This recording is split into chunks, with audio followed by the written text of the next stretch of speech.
Hello, and welcome back to Mystery of Rathe. The following is the hero story of Dorinthea, the original warrior hero from Welcome to Rathe. As always, this story is a property of Legend Story Studios, and I am here just to narrate it. This particular story was written by Nicola Price, with illustrations from MJ Vetesio and coloring by Cindy Woe. You can always find the written story at the Flesh and Blood TCG website, or through the link in the description. But now, please, enjoy the Dorinthea hero story. Centuries after the end of the Great Wars, Solana is experiencing an era of peace and prosperity, with the loss of its great defenses completed and its people watched over by noble protectors. And yet, a strange wind has begun to stir once more, sowing seeds of unrest across the continent. Strangers hail from the east, bringing their strange customs and mystic rites to the outskirts of the grand city. To the south, blasphemous cults gather, driven by greed and gluttony. Worst of all, the savage packs of the west gather near the outskirts of the jungle, creeping ever closer to the villages under Solana's protection. Amidst the brewing storm, the Hand of Sol gathers in ever larger patrols, permanently stationing night in villages across the golden fields. As terrible beasts begin to emerge, Solana's scholars continue to search for a possible cause and a way to eliminate the creatures once and for all. The Knights of the Hand of Sol are now needed more than ever to defend innocent lives from the horrors that threaten to overwhelm them all. Childhood. For centuries, the Ironsong family have prided themselves on their reputation as master blacksmiths. The first generation of bloodline were awarded the name of Ironsong for their work with weapons and armor, forging some of the finest in all of Solana. In the years since, they have passed down their trade secrets from generation to generation, preserving the Ironsong name. Dorinthea Ironsong was an only child, with a penchant for mischief. Her earliest memories are of the forge, and the heavy scent of smoke hanging in the air as she watched her parents work, expertly crafting graceful blades and sun-blessed shields. Her mother would often talk to her while smithing, explaining everything to her curious daughter. While she wasn't in the forge with her parents, Thea could usually be found with Minerva, the reserved, steely-eyed woman who ran the golden chariot next to the Ironsong forge. Her parents had known Minerva since they were children, long since passing the line between friends and family. While Thea knew that Minerva had been born outside of Solana, the innkeeper was incredibly private and rarely spoke about her past.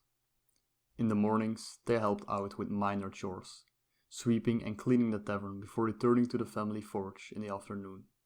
Then, as all the guests were settling in for their evening meal, she would take up residence next to the fire and listen to the chatter around her. Thea was fascinated by the patrons that came to the inn, many of them travelers visiting from outside of Solana.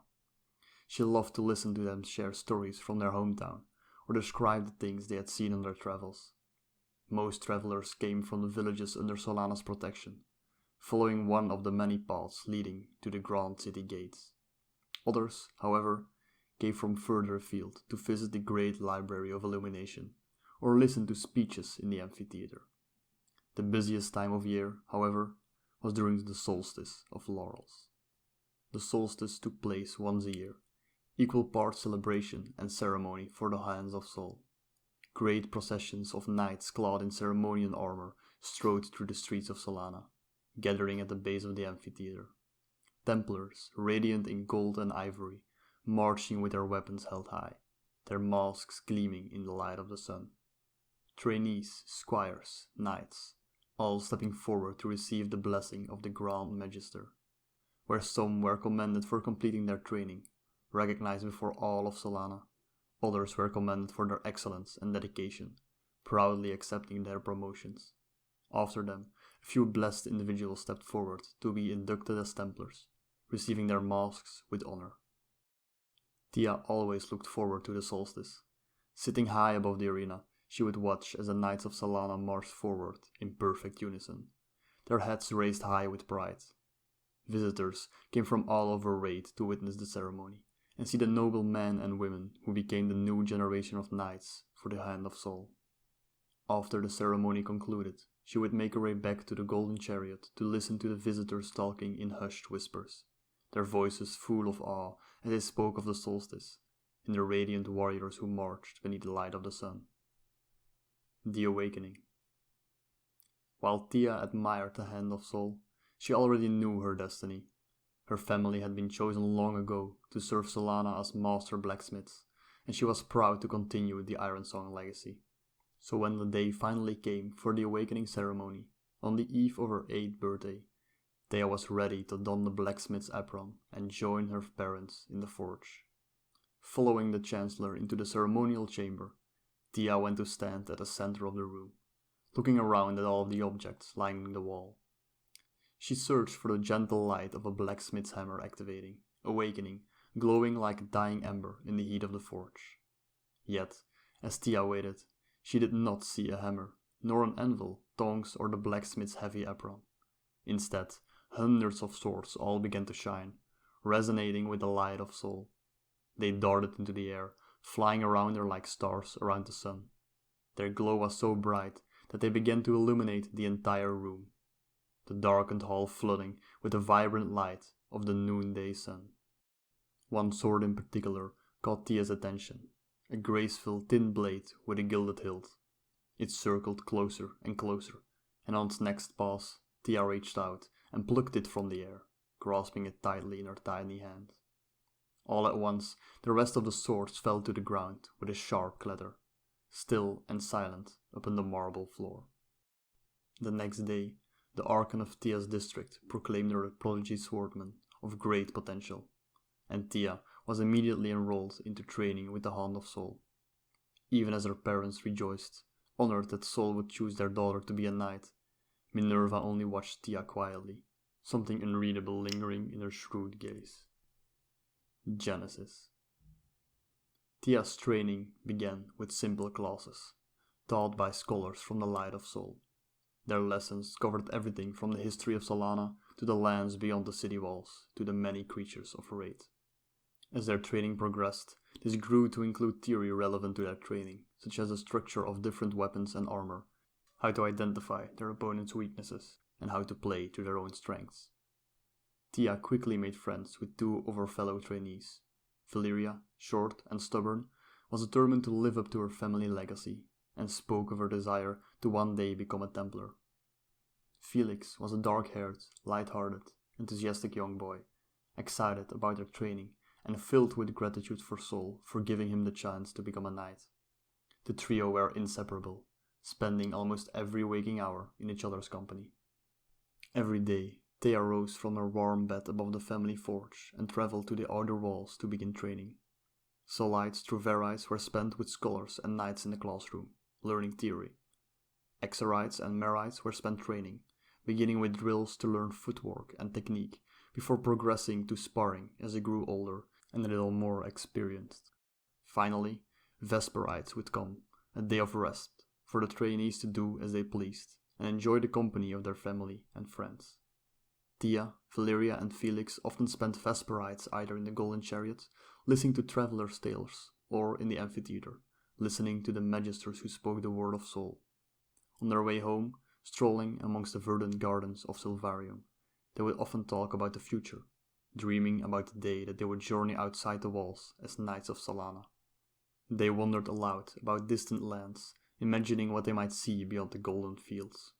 The tales they heard in the Golden Chariot fueled their imaginations, and they dreamed together about the day they would step forward to uphold their sacred duty. Most of all, they dreamt about their future party and the radiant Templar that will lead them beyond the great gates of Solana. Over time, their schedule began to shift, allowing for more time for physical training to perfect their fighting abilities and prepare them for battle. Their lessons covered everything that they might need to survive, information that would be crucial to protecting themselves from the horrors of the outside worlds. "You have no need to fear the world beyond the walls," Charis told them, their main instructor. She reminded them to put their faith in Sol. "The glory of Sol will protect you from any threat. Sol knows all and will always guide you to the path of the light." Even as Thea reveled in their training, finding joy in a structure and purpose granted by the will of Sol, she struggled with the rigid beliefs of her teachers. Meanwhile, her fellow trainees grew quieter and more reserved with each passing year, settling into their roles within the Hand of Sol. Come together. After 6 long years, Thea, Valeria and Felix journeyed to the amphitheater, excited to meet their party and receive the weapons and armor of a squire. The solstice of laurels commenced as a procession of noble warriors marched onto the stage, bowing their heads before the cheering crowds.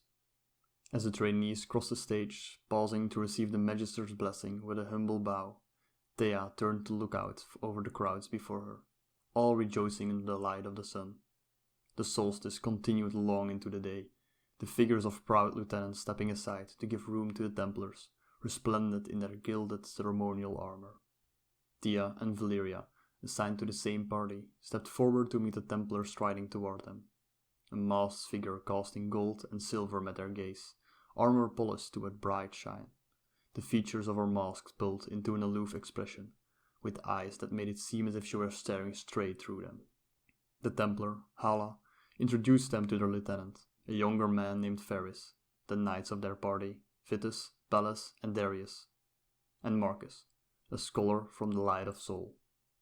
The party left Solana the following day and ventured out into the villages, patrolling and offering help to those in need, repairing damaged buildings, tracking down lost livestock, bolstering defenses, digging wells, building fences, hunting wild beasts, tracking and exterminating groups of bandits, anything that the villagers needed. Marcus, as a senior scholar, helped to heal the sick and injured, and gave speeches about Sol and the blessings of the light. They roamed the plains beyond Solana, staying in villages for weeks, sometimes months at a time.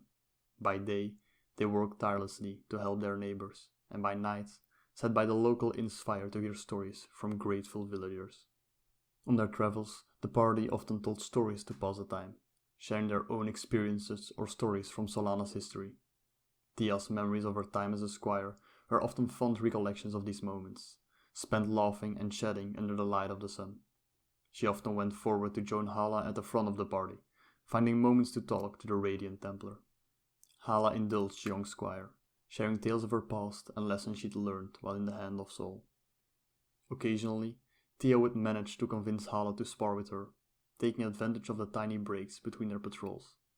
Wielding Dawnblade, the sword that she had been bestowed during the awakening ceremony, Thea was quick and agile, darting around her opponent with ease. However, the Templar was a relentless opponent, constantly one step ahead. In all their time together, Thea only managed to get past Hala's shield 3 times, basking in a quiet pride in Hala's voice as she congratulated her. Several months into their patrol, one villager spoke to them in whispers, describing a massacre that had been discovered within the jungles to the west. They described a party of knights that lay strewn across the earth, armor torn open, bullets coating the ground in a layer of muddied crimson. The tale was not unusual in and of itself. The savage lands were known for their danger, and occasionally a party was caught off guard by the beasts that lurk within. However, rumors began to spread of horrific beasts emerging from the jungles, charging along the outermost reaches of the savage lands in a mindless frenzy. As reports poured in of attacks on outlying villages, the party spent more and more time in the villages on the outskirts of the Golden Fields, patrolling the area in an attempt to lessen the attacks. They found villages ransacked, bodies lying in the fields, dusty roads littered with blood and entrails. From packs of smaller beasts to massive creatures with armored hides, the beasts of the savage lands were traveling further than ever before. Frenzied, relentless, they fought with reckless abandon, tearing a path through the village until they were finally struck down. Sometimes the party arrived in time to fend off the creatures and save innocents' lives. At other times, they arrived to find an empty village, as if its town people had vanished in the middle of the night. The only signs of conflict came from the occasional bloodstain smeared along the side of a building, a streak of crimson left amongst the grassy fields. 5 years after the party had left Solana, Marcus woke the party before dawn. In the morning twilight, he relayed a message sent by an Archon, summoning them to one of the forward camps located on the outskirts of the savage lands. They traveled for almost 2 weeks before they finally arrived at the forward camp, finding a clearing filled with silver and gold. Knights, lieutenants, and Templars were packed into the camp, almost completely drowning out the merchant stalls lining the border of the clearing. The Templars' masks gleamed in the pale sunlight as they conversed with scholars, gathered near the center of the clearing. Hala disappeared into the crowd to find the Archon who had summoned them, Marcus close behind. Behind them, the rest of the party lingered at the edge of the clearing, watching as the sea of knights parted before Hala's determined stride. Into the wilderness. Along the outskirts of the savage lands, forward camps lie hidden between the trees, constructed long ago by the hand of Sol. They serve as entry points to the jungle beyond, and as a safe space for knights and adventurers alike to rest and restock supplies. The camps usually accommodate for 1 or 2 parties at a time, and were mostly occupied by merchants, traders, adventurers, and the occasional band of mercenaries. Now, however, the forward camps were overflowing with warriors from Solana, bedrolls lining the clearing. Any party near the savage lands had been summoned. Templars and scholars stepped aside to gather in meetings, planning patrols and keeping the camps running as they discussed the growing threat of the savage lands. For weeks, they remained within the jungle, awaiting news from the Grand Council. Then, finally, the scholars received their orders. Templars, scholars, and veteran knights were to group together and search the jungle for information. While the senior members banded together, the lieutenants gathered the remaining knights and squires into parties to patrol the borders and maintain a line of defense between the savage wilds and the golden fields. Ferris took control of their party, leading them on minor scouting missions along the outskirts of the jungle. For months they patrolled the borders of the jungle, hunting down any creature that emerged from the depths of the savage lands.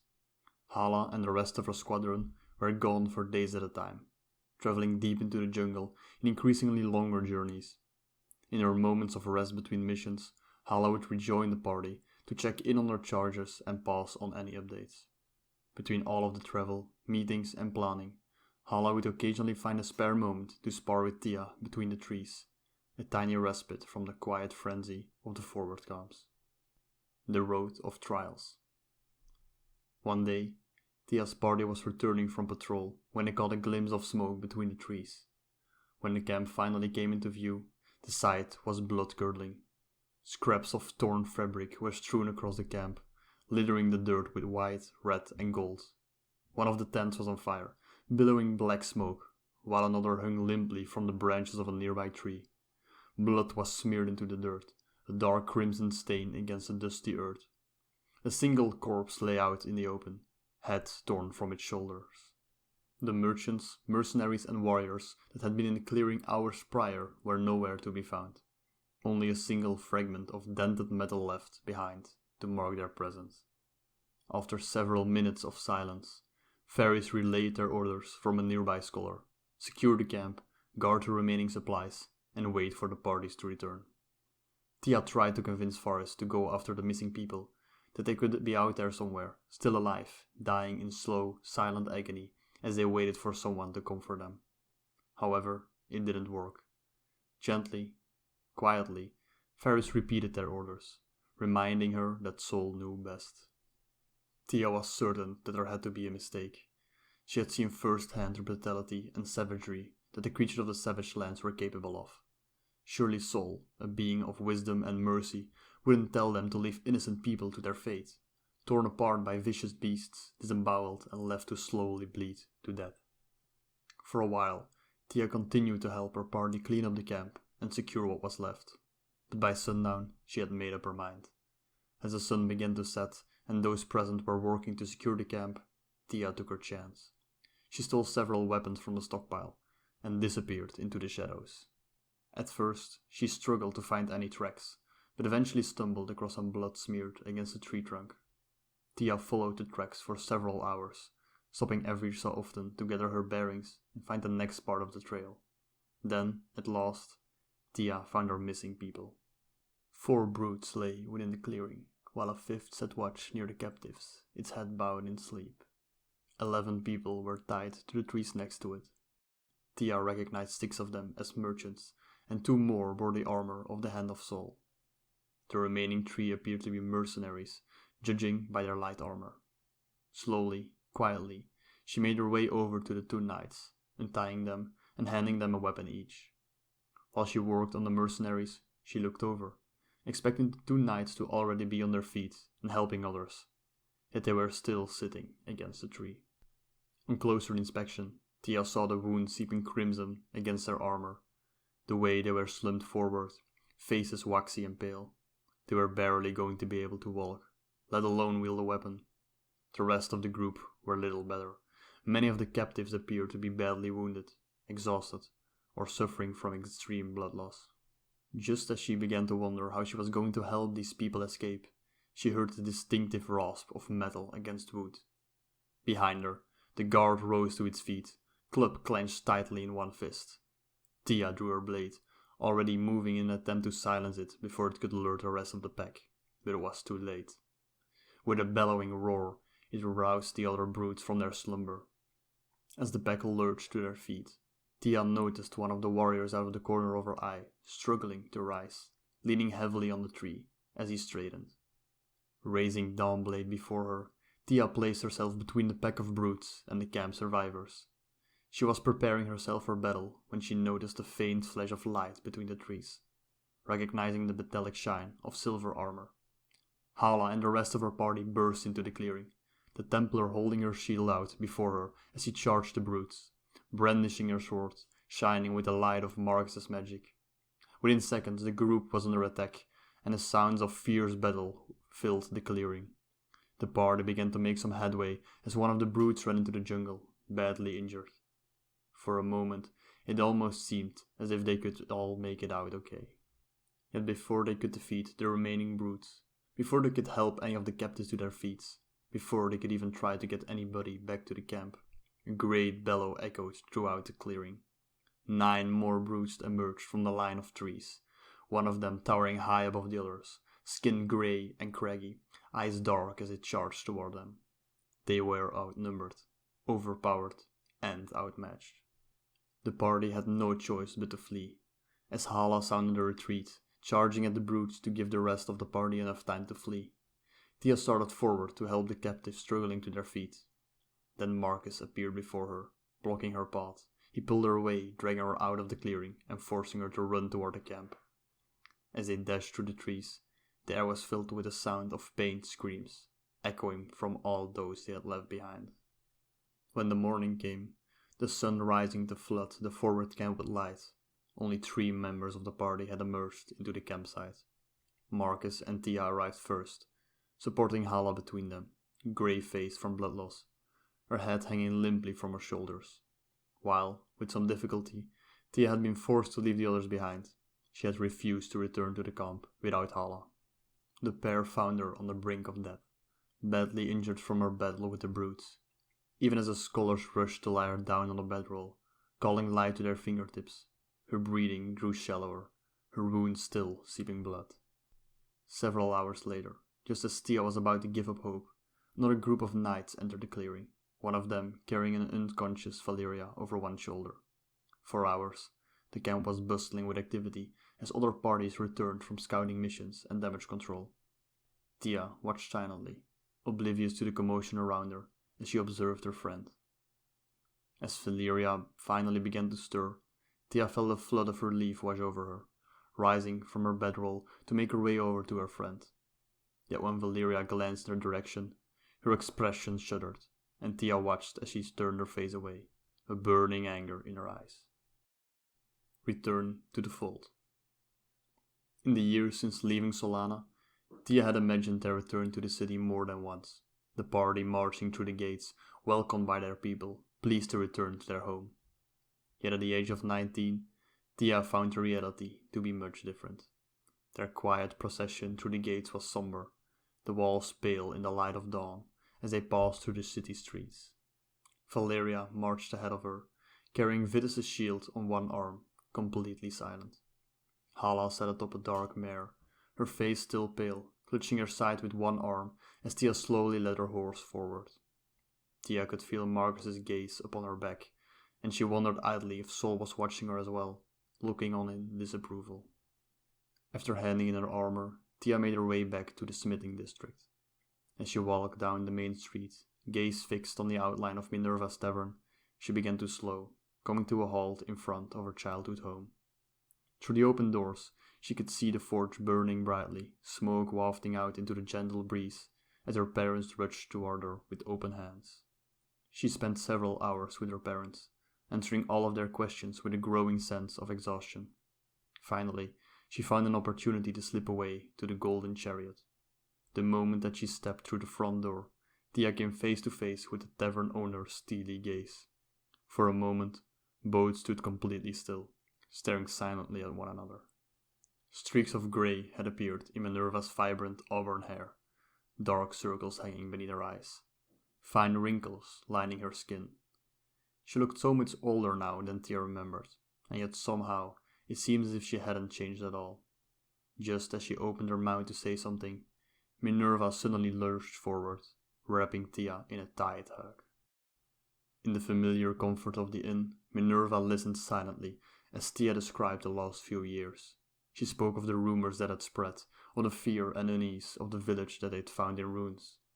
She spoke of traveling to the savage lands and patrolling the outskirts of the jungle. She spoke of coming back to find the forward camp in chaos, of the captives that have taken and the people still missing. She spoke of leaving to find survivors, of stumbling across the pack of brutes and trying to help them, and how it had achieved nothing. That 4 of her party members had died trying to make up for her mistake, that they hadn't even managed to save any of the captives in the end. When Thea was finished, Minerva smiled sadly. I know that you were only trying to do the right thing. That's what matters, Thea. Yet even as Minerva comforted her, Thea felt the burden of her mistakes weighing upon her shoulders, unable to forget the debts that she had caused. Redemption. For months she waited, helping to serve customers in the tavern, working in the forge, and traveling to the outer walls for sparring sessions. The solstice came and passed, and while her fellow squires were inducted into the Hall of Sol as full knights, Thea remained on the outskirts of the ceremony with the other Solanians. For a time, it almost seemed as if she would never don her armor again, and she wondered what happened to those who failed to fulfill their chosen role. And then, she received a summons from Hala. The Templar stood tall, radiant in the center of the antechamber. Her shining armor hid any possible signs of what had happened, and Thea struggled to tell if Hala was fully healed, or if she had suffered any lasting injuries or scars. Thea struggled to meet her gaze, head bowed as she murmured her greetings. For several moments, silence filled the room, until finally she looked up. Hala's impassive mask stared back at her, even as he gently placed a hand on Thea's shoulder. Are you ready to prove yourself? Rite of Passage. Once a year, the Kingdom of Solana holds the Solstice of Laurels, a celebration of the Hand of Sol. Templars, resplendent in their ceremonial armor, lead great processions of knights through the city streets, gathering at the base of the amphitheater. Then, at noon, the ceremony would finally begin. Squires completing their training step forward to stand before the Grand Magister, heads bowed as they proudly receive the blessings of Sol. Thea slowly stepped forward, bowing deeply before the radiant figure of the Grand Magister. Despite the prestige of her accomplishment, promoted to lieutenant at just 21 years old, Thea remains strangely solemn. She cannot forget the events that have led to this moment, or the people that she has lost along the way. With her mistakes weighing heavily upon her shoulders, Thea is determined to do better, and become an exemplary lieutenant worthy of her position. Before the people of Solana, Thea makes a promise to herself. She will learn from her past, follow the will of Sol, and honor her people. In the name of Sol, I swear that I shall serve Solana to the best of my ability, until death relieves me of this sacred duty. I swear that I will protect Solana and all those who live within its walls. Her voice rang out, cutting through the hushed quiet of the crowds watching over her. By the blessed light, I shall carry out this oath, and never shall I knowingly nor willingly violate this. My solemn oath and obligation as a lieutenant of Solana, the outstretched hand of Sol. By the glory of Sol's light, in Sol's name, so shall it be.